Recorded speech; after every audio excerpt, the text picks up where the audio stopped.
most beginners, trying to learn about deep learning feels like taking a drink from a fire hose. You're hit with too much complicated info too quickly, and most of it ends up seeping out of your mind. If you're tired of all that, then you're going to love the series I've created for you. My goal is to simplify everything so that you know just enough to make sense out of all those technical details.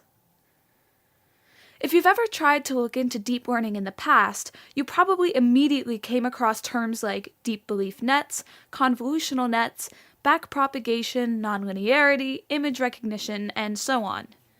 Or maybe you came across the big deep learning researchers like Andrew Ng, Jeff Hinton, Yann LeCun, Yoshua Bengio, Andrej Karpathy. If you follow tech news, you may have even heard about deep learning in big companies.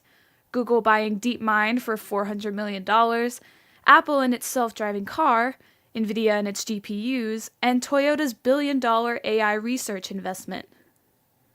But there's one thing that's always hard to find: an explanation of what deep learning really is, in simple language that anyone can understand.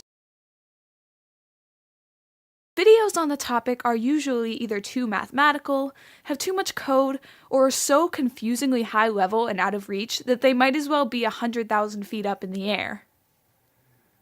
In this series, I'm going to explain deep learning to you without scaring you away with all that math and code. It's not that the technical side of deep learning is bad. In fact, if you want to go far in this field, you'll need to learn about it at some point. But if you are like me, you probably just want to skip to the point where deep learning is no longer scary and everything just makes sense. I know it sounds intimidating since there's so much information, but that's why I'm here to help. At the very least, I want to get you to the point where you know how to take advantage of all the great deep learning software and libraries that are available. If you've ever struggled with finding clear information on deep learning, please comment and let me know your thoughts. Over the next several videos, I want to bring you along step by step until you know just enough where everything starts to make sense. You won't know everything about the field, but you'll have a better idea of what there is to learn and where to go next if you're interested in learning more. We'll start with some basic concepts about deep learning. We'll touch on the different kinds of models and some ideas for choosing between them.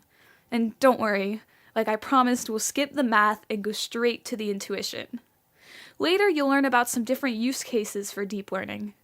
Then after that, we'll get to the practical stuff. First, you'll see some platforms that allow you to build your own deep nets, and then you'll learn about software libraries you can use for your own personal apps.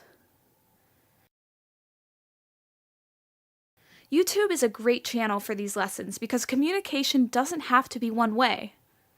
If you ever feel I'm being unclear or there's anything you'd like to add, feel free to leave a comment and contribute.